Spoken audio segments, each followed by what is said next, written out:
Halo anak-anak, selamat pagi. Bagaimana kabarnya? Semoga selalu sehat ya. Hari ini kita berjumpa lagi untuk belajar bersama. Hari ini kita masih belajar di tema 4, sehat itu penting. Subtema 2, gangguan kesehatan pada organ peredaran darah. Sebelum kita memulai pelajaran kita pada pagi hari ini, Ibu mengajak kalian untuk berdoa terlebih dahulu. Dalam nama Bapa dan Putra dan Roh Kudus. Amin. Selamat pagi Tuhan Yesus. Terima kasih atas segala berkat dan rahmat yang telah Engkau berikan kepada kami pada pagi hari ini. Tuhan, hari ini kami akan belajar. Sertailah dan dampingilah kami. Semoga kami dapat belajar dengan baik. Doa ini kami haturkan kepadamu dengan pengantaran Kristus Tuhan kami. Amin. Santo Carolus Borromeus, doakanlah kami. Bunda Elizabeth, doakanlah kami. Bunda Maria Bintang Samudra, doakanlah kami. Amin. Dalam nama Bapa dan Putra dan Roh Kudus. Amin. Baik anak-anak, supaya kita lebih semangat lagi, kita serukan salam Tarakanita. Salam Tarakanita, satu hati, satu semangat, Tarakanita, yes. Kompetensi dasar yang akan kita pelajari pada pagi hari ini yaitu KD 3.4, memahami organ peredaran darah dan fungsi pada hewan dan manusia, serta cara memelihara kesehatan organ peredaran darah manusia. 4.4, menyajikan karya tentang organ peredaran darah pada manusia. Kompetensi dasarnya yang pertama, menyebutkan macam-macam organ peredaran darah manusia. 2. Menyebutkan fungsi organ peredaran darah manusia. 3. Menjelaskan peredaran darah manusia, peredaran darah besar dan kecil. 4. Menjelaskan gangguan peredaran darah manusia. Dan yang kelima, menentukan cara menjaga kesehatan organ peredaran darah. Dan yang keenam, menggambar sistem peredaran darah. Nah, mari kita membaca cerita berikut bersama-sama. Bintang bersekolah di SD Tarakanita. Bintang adalah anak yang rajin dan disiplin. Bintang selalu berangkat ke sekolah lebih awal. Jarak rumah Bintang dan sekolah tidak terlalu jauh. Bintang berangkat ke sekolah dengan berjalan kaki.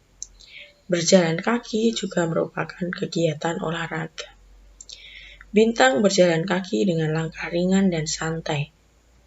Bintang sangat peduli dengan kesehatan tubuh. Bintang mempunyai kegemaran bersepeda. Bersepeda termasuk olahraga yang mendukung kebugaran dan dapat membantu melancarkan peredaran darah. Darah sangat penting perannya bagi manusia. Peranan darah antara lain mengalirkan oksigen ke seluruh tubuh dan mengangkut karbon dioksida dari seluruh tubuh menuju paru-paru. Dalam tubuh manusia, darah mengalir melalui organ peredaran darah. Nah, di sini sudah jelas ya. Bintang itu sangat peduli dengan kesehatan tubuhnya. Nah, bersepeda termasuk olahraga yang mendukung kebugaran dan dapat membantu melancarkan peredaran darah. Nah, darah itu sangat penting perannya bagi manusia. Peran darah yaitu mengalirkan oksigen ke seluruh tubuh dan mengangkut karbon dioksida dari seluruh tubuh menuju paru-paru.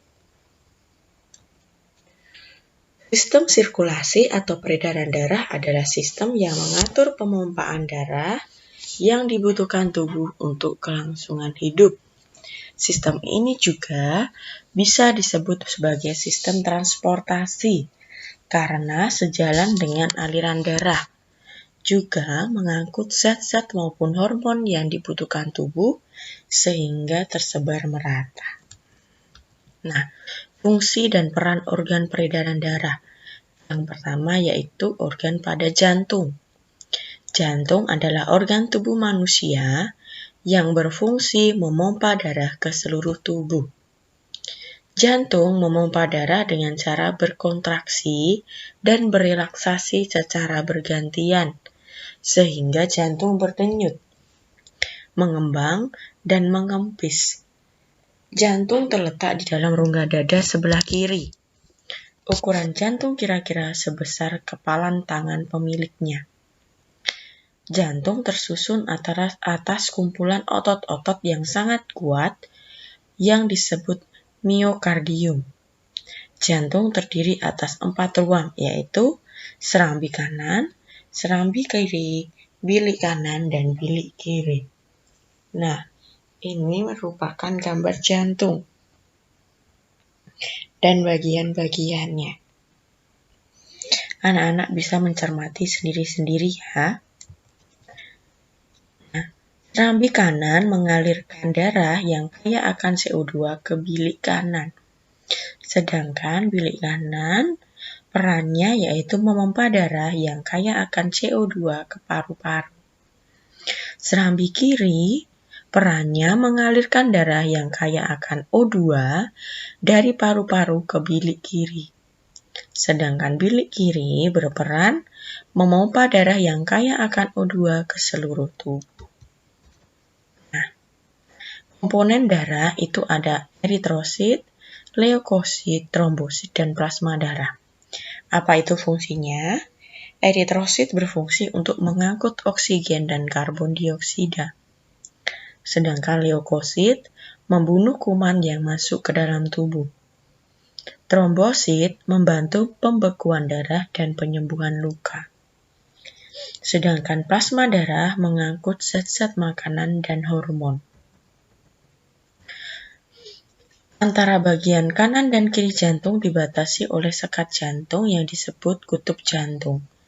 Kutub jantung berfungsi untuk mencegah pencampuran darah yang mengandung oksigen dengan darah yang mengandung karbon dioksida. Otot penyusun bilik jantung lebih tebal daripada otot pada serambi jantung. Hal ini disebabkan tubuh bilik jantung lebih berat. Tugasnya yaitu memompa darah keluar dari jantung ke seluruh bagian tubuh. Kontraksi dan relaksasi pada jantung mengakibatkan terjadinya denyut jantung atau denyut nadi. Ketika jantung memompa darah ke dalam pembuluh nadi, pembuluh tersebut ikut berdenyut.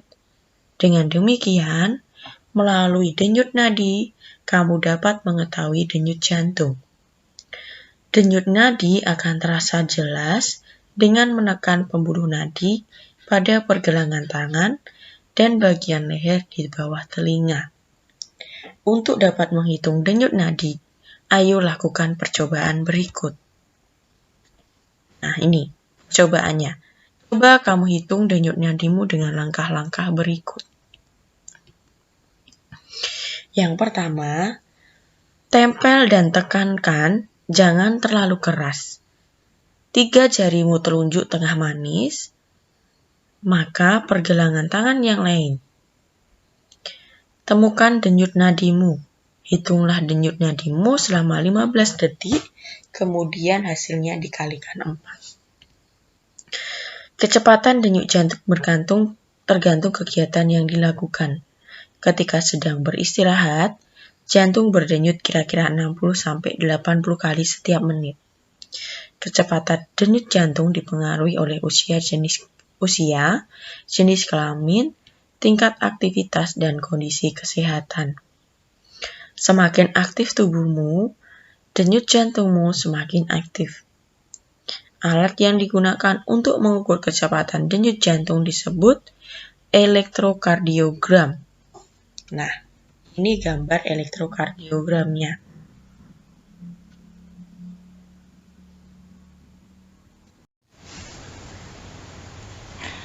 Pembuluh darah. Pembuluh darah merupakan saluran tempat mengalirnya darah dari jantung ke seluruh tubuh dan dari seluruh tubuh kembali ke jantung. Pembuluh darah terdiri atas 2 jenis, yaitu pembuluh nadi dan pembuluh balik. Pembuluh nadi disebut arteri, pembuluh balik disebut vena. Pembuluh nadi atau arteri yaitu pembuluh yang membawa darah yang kaya akan oksigen keluar dari jantung ke seluruh tubuh. Pembuluh nadi yang paling besar disebut aorta. Pembuluh bali yaitu pembuluh darah yang membawa darah yang kaya akan karbon dioksida dari seluruh tubuh menuju jantung. Pembuluh nadi dan pembuluh bali cabang-cabang. Ujung cabang pembuluh terkecil disebut pembuluh kapiler. Pembuluh kapiler sangat halus, berdinding tipis dan berpori. Pembuluh kapiler mengangkut darah dari arteriola ke venula. Pembuluh kapiler paling banyak ditemukan pada jaringan dan organ yang aktif secara metabolik. Contohnya otot dan ginjal. Dalam pembuluh kapiler ini terjadi pertukaran dua zat, yaitu antara oksigen dan karbon dioksida. Panjang seluruh pembuluh darah manusia jika dihubungkan dari satu ujung ke ujung yang lain, dapat mencapai sekitar 160.000 km. Selanjutnya yaitu paru-paru. Dalam proses peredaran darah, paru-paru berperan sebagai penyuplai oksigen ke dalam darah. Darah yang telah diedarkan ke seluruh tubuh tidak lagi mengandung oksigen. Akan tetapi, banyak yang mengandung karbon dioksida. Setelah kembali ke jantung, darah yang mengandung karbon dioksida tersebut dipompa ke dalam paru-paru. Selanjutnya, karbon dioksida diambil dan digantikan dengan oksigen melalui proses pernapasan. Paru-paru terdiri atas ribuan tabung bercabang. Tabung bercabang yang jumlahnya ribuan semakin ke ujung semakin mengecil. Pada ujung yang mengecil terdapat kantong udara. Kantong udara tersebut dinamakan alveoli. Masing-masing alveoli memiliki jaringan halus kapiler. Pada jaringan halus kapiler inilah tempat terjadinya pertukaran oksigen dan karbon dioksida. Nah, ini paru-paru. Peredaran darah dalam tubuh kita harus dijaga. Mengalirnya darah di dalam tubuh disebut sistem peredaran darah. Nah, di sini peredaran darah terbuka adalah peredaran darah ke seluruh tubuh yang tidak melewati pembuluh darah kapiler. Peredaran darah tertutup adalah peredaran darah yang ke seluruh tubuh yang melewati pembuluh darah kapiler. Sistem peredaran darah dalam tubuh ada dua, yaitu peredaran darah kecil dan peredaran darah besar. Peredaran darah besar. Sistem peredaran darah besar yaitu darah yang banyak mengandung oksigen atau O2 mengalir dari bilik kiri jantung ke seluruh tubuh kecuali paru-paru melalui arteri besar, aorta. Selanjutnya terjadi pertukaran darah yang banyak mengandung oksigen dengan darah yang banyak mengandung karbon dioksida di seluruh tubuh. Darah banyak mengandung karbon dioksida kembali ke jantung melalui vena ke serambi kanan. Sistem peredaran darah besar adalah sebagai berikut nih. Bilik kiri ke arteri besar atau aorta, selanjutnya arteri ke seluruh tubuh, ke vena, dan sebalik ke jantung yaitu serambi kanan. Sistem peredaran darah kecil. Sistem peredaran darah kecil yaitu darah mengalir dari bilik kanan menuju paru-paru melalui arteri pulmonalis. Dalam paru-paru terjadi pertukaran darah yang banyak mengandung karbon dioksida CO2 dengan darah yang banyak mengandung oksigen O2. Darah yang banyak mengandung O2 kembali ke jantung melalui vena pulmonalis. Sistem peredaran darah kecil sebagai berikut. Bilik kanan ke arteri pulmonalis, lalu ke paru-paru, lalu ke vena pulmonalis, dan terakhir yaitu serambi kiri. Nah, ini merupakan gambar peredaran darah besar dan peredaran darah kecil. Ini peredaran darah besar dari serambi menuju ke seluruh tubuh, terus menuju ke vena cava, lalu ke jantung lagi yaitu serambi kanan. Kalau peredaran darah kecil dari bilik kanan menuju arteri pulmonalis, menuju ke paru-paru dan vena pulmonis dan kembali ke serambi kiri. Darah adalah bagian tubuh manusia yang berfungsi untuk mengedarkan oksigen dan sari-sari makanan ke seluruh tubuh. Darah merupakan komponen penting di dalam tubuh yang mempengaruhi semua kinerja organ tubuh. Oleh karena itu, organ peredaran darah seperti jantung dan pembunuh darah hendaknya dijaga kesehatannya. Tahukah kamu penyebab terjadinya ganggu pada organ peredaran darah manusia? Nah, ini merupakan gangguan peredaran darah manusia, hipertensi dan hipotensi. Hipertensi merupakan penyakit tekanan darah tinggi yang disebabkan penyempitan pembuluh darah. Sebaliknya, hipotensi merupakan penyakit tekanan darah rendah yang salah satu penyebabnya adalah kekurangan gizi makanan. Nah, di sini ada gambarnya. Gambar bagian kiri, pembuluh darah normal tanpa sumbatan atau lemak. Gambar bagian kanan, pembuluh darah yang ditutupin di lemak. Lemak dapat menempel di dinding pembuluh darah dan menghambat aliran darah sehingga kerja jantung semakin berat dan meningkatkan tekanan darah. Anemia. Anemia merupakan penyakit kekurangan sel darah merah. Anemia dapat disebabkan oleh pendarahan yang hebat sehingga banyak darah yang terbuang, kekurangan zat besi dan kanker tulang yang mengakibatkan terganggunya pembentukan sel darah merah. Ciri-ciri penderita anemia yaitu cepat lelah, sering sakit, kepala dan wajahnya pucat. Hipertensi, hipotensi, dan anemia dapat dicegah dengan mengonsumsi sayuran, buah, makanan rendah lemak, dan menerapkan gaya hidup sehat. Yang ketiga, stroke. Stroke merupakan penyakit yang disebabkan pembuluh darah di otak pecah atau tersumbat, sehingga otak tidak dapat asupan oksigen dan nutrisi. Kondisi tersebut menyebabkan terganggunya fungsi sistem saraf tubuh. Akibatnya, salah satu sisi tubuh mengalami kelumpuhan dan terganggunya penglihatan dan pendengaran. Penyakit stroke dapat dipicu oleh gaya hidup yang tidak sehat, hipertensi, dan stres. Nah, ini gambarnya. Hasil CT scan atau Röntgen otak untuk membantu menentukan penyebab stroke dan melihat lokasi serta seberapa luas jaringan otak yang rusak.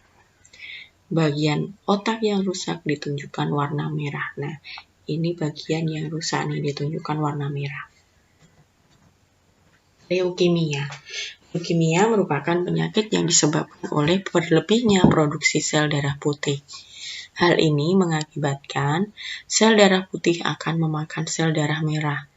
Dampaknya adalah tubuh akan kekurangan sel darah merah. Penderita leukemia harus rutin melakukan transfusi darah untuk menerima asupan sel darah merah. Tanda-tanda sirkulasi darah tidak lancar adalah ketika mengalami sesak nafas, nyeri dada, dan sakit kepala. Sirkulasi darah yang tidak lancar juga sering menjadi penyebab sakit jantung dan stroke. Melancarkan sirkulasi darah dapat dilakukan dengan cara mudah, tetapi efeknya sangat besar bagi tubuh.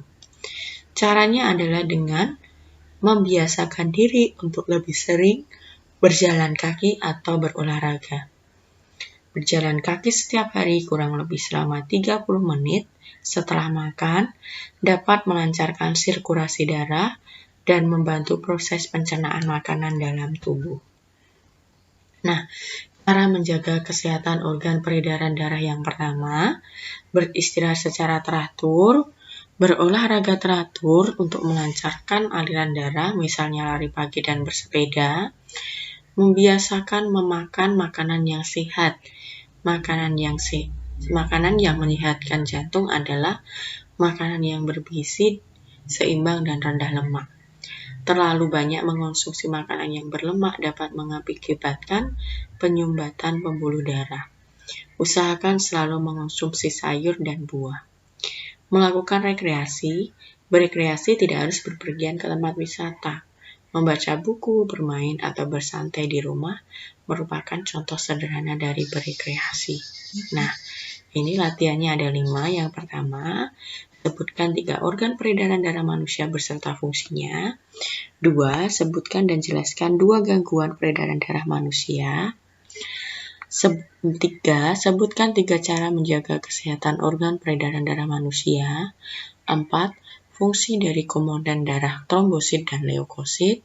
Dan yang kelima, gambarlah sistem peredaran darah manusia beserta keterangannya. Terima kasih. Menutup perjumpaan kita, Ibu akan menutupnya dengan berdoa. Dalam nama Bapa dan Putra dan Roh Kudus. Amin. Selamat pagi Tuhan Yesus. Terima kasih atas segala berkat dan rahmat-Mu sehingga kami dapat belajar. Tuhan, semoga apa yang kami pelajari dapat kami terapkan dan kami dapat mengerjakan tugas dengan baik. Doa ini kami aturkan kepadamu dengan pengantaran Kristus Tuhan kami. Amin. Santo Carolus Borromeus, doakanlah kami.